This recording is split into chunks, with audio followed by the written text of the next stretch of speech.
আমাদের অনেক সময় বিভিন্ন ধরনের ইমেজকে রিসাইজ করার প্রয়োজন হয়। তো সেই রিসাইজিং এর বিষয়টি একটি দুটি ইমেজ রিসাইজ করা কোনো ম্যাটার নয়, কিন্তু এমন যদি হয় যে কয়েক শত ইমেজকে আপনার রিসাইজ করতে হবে, একই মাপে রিসাইজ করতে হবে, তো সেক্ষেত্রে কিন্তু বেশ সময় সাপেক্ষ ব্যাপার। তো যদি এমন হয় যে মাত্র একটি ক্লিকই আপনি কয়েকশো ইমেজ একটি ক্লিকে আপনি রিসাইজ করে নিতে পারেন, তো এ ধরনের কমান্ড যদি আমি জানতে পারি, ফটোশপের মাধ্যমে যদি করতে পারি, তাহলে তো আমার কাজ খুব ইজি হয়। তো সেটি আমরা কিভাবে করব? দেখুন, আমি এটির জন্য কতগুলো ইমেজ এখানে আপাতত বোঝানোর জন্য এখানে 16টি ইমেজ আমি নিয়েছি। এরকম আপনি শত শত ইমেজ নিয়ে কাজ করতে পারেন, এবং ইমেজগুলোর সাইজ আমি প্রথমে দেখে নিই একটু। দেখুন, ডাইমেনশন আমি দেখতে পাচ্ছি 105 বা 140। এই হচ্ছে এই ইমেজের ডাইমেনশন। তো আমি এই সাইজ এগুলোকে প্রত্যেকটিকে একটু বাড়িয়ে নিব। প্রতিটি সাইজ আমি রিসাইজ করব বা চেঞ্জ করব। তাহলে আসুন কিভাবে করব। তো আমরা এটির জন্য বেছে নেব মূলত ফটোশপের অ্যাকশন কমান্ডটি। তো এটি যারা অ্যাকশন কমান্ড জানেন তারা জানেন যে ফটোশপ অ্যাকশনের মাধ্যমে অনেক দীর্ঘ সময়ের কাজ, কয়েক ঘন্টার কাজ একটি ক্লিকে এক মুহূর্তেই করে নেওয়া সম্ভব। তো যাই হোক, আমি প্র্যাকটিক্যালি বিষয়টি দেখাচ্ছি। প্রথমে আমি এটি করার জন্য যে কোনো একটি ইমেজ এখান থেকে নেব। লাইক আমি এখান থেকে এই ইমেজটি নিচ্ছি। ধরুন এখানে এই ইমেজটি নিচ্ছি, আমি দেখে নিচ্ছি পুনরায় ইমেজটির সাইজ 105 বা 140। তা আমি ইমেজটিকে রিসাইজ করব। তা আমি অ্যাকশন তৈরি করব। প্রথমে একটি অ্যাকশন তৈরি করে নিব। চলে যাব উইন্ডো মেনুতে, এবং যেখানে অ্যাকশন রয়েছে আমি অ্যাকশন প্যালেটটি ওপেন করব, এবং এখান থেকে আমি একটা অ্যাকশন দিব এখানে। তো এখান থেকে আমি এই বাটনে ক্লিক করব, ক্রিয়েট নিউ অ্যাকশন, এবং এখানে আমি অ্যাকশন একটা নাম দিয়ে দিব। ধরুন আমি নাম দিচ্ছি ইমেজ সাইজ।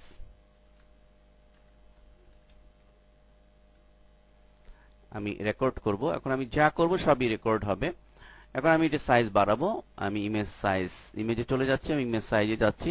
এখানে আমি ধরুন এটি 105 বাই আমি 200 দিচ্ছি, 200, আর এদিকে 267 এটি রয়েছে। আমি যদি এটিকে কাস্টমাইজ ভাবে করতে চাই, তাহলে আমি এটিকে উঠিয়ে দিয়ে আমি ইচ্ছা মতো এখানে লিখে দিতে পারি। ধরুন 260 দিলাম আমি, সাপোজ, দিয়ে ওকে। আমার সাইজ কমপ্লিট। এখন আমি এটিও করব যে যেন এটি আমার নির্দিষ্ট কোনো ফোল্ডারে একবারে সে রিসাইজ হয়ে নির্দিষ্ট কোনো ফোল্ডারে চলে যায়। এই জন্য আমি একটি ফোল্ডারও ক্রিয়েট করেছি আউটপুট নামে ডেস্কটপে।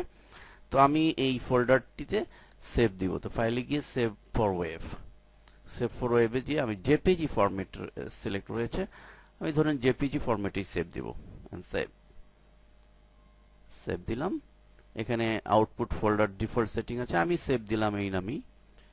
That's all. আমি এবার রেকর্ডটিকে ক্লোজ করে দিচ্ছি, স্টপ করে দিচ্ছি। আমার রেকর্ডিং এর কাজ ক্লোজ। এবার আমি এটি বন্ধ করে দিচ্ছি। প্রয়োজনে এটিও বন্ধ করে দিতে পারি। এখন আসুন আমরা একটু ফিরে যাই। আমাদের মেইন ইমেজ হচ্ছে এগুলো। আমরা দেখতে পাচ্ছি যে 105 বা 140। এই ইমেজগুলোকে রিসাইজ করব। আউটপুট ফোল্ডারে আমি একটি ইমেজ রিসাইজ করেছিলাম, আমি এটিও ডিলিট করে দিই, সমস্যা নেই। এবার আসুন, আমি আউটপুট ফোল্ডারটি পুরো এমপি, কোনো কিছু নেই।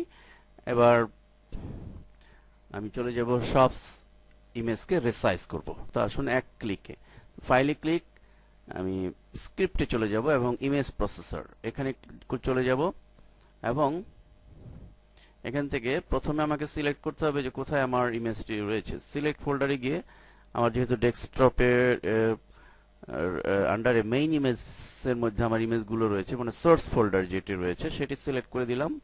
ওকে। এরপরে আমাকে এখানে সেকেন্ড যে সিলেক্ট করতে হবে আউটপুট, মানে যেখানে ইমেজগুলো রিসাইজ হয়ে যাবে, তো সেটি সিলেক্ট করে দিব আমি। আউটপুট এখানে রয়েছে আউটপুট নামে। ওকে। তো এই অবস্থার মধ্যে আমি সেভের জেপিজি কোয়ালিটি আমি 12 দিয়ে দিলাম, কোয়ালিটি ভালো কোয়ালিটি আসার জন্য। আর বাকি সব যেমন অবস্থা রয়েছে। রান অ্যাকশনটি যদি ইনঅ্যাক্টিভ থাকে, আমি এখানে একটি ক্লিক করে রান অ্যাকশন দেব, যেহেতু আমি অ্যাকশন এখানে অ্যাপ্লাই করব।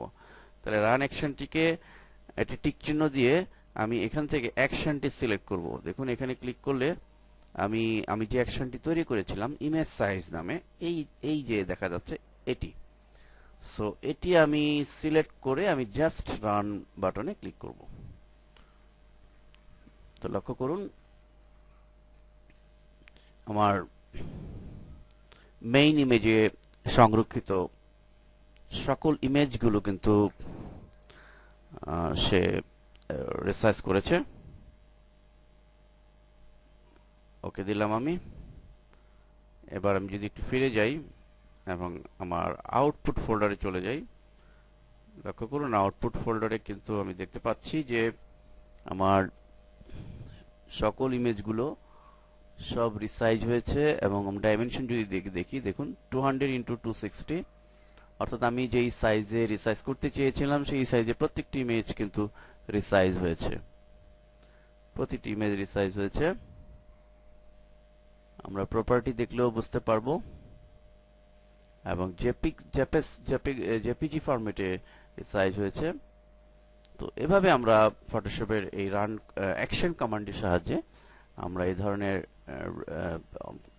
কয়েকশত ইমেজকে খুবই অল্প সময়ে মাত্র একটি দুটি ক্লিকেই এটি কিন্তু অনায়াসে করে নিতে পারি।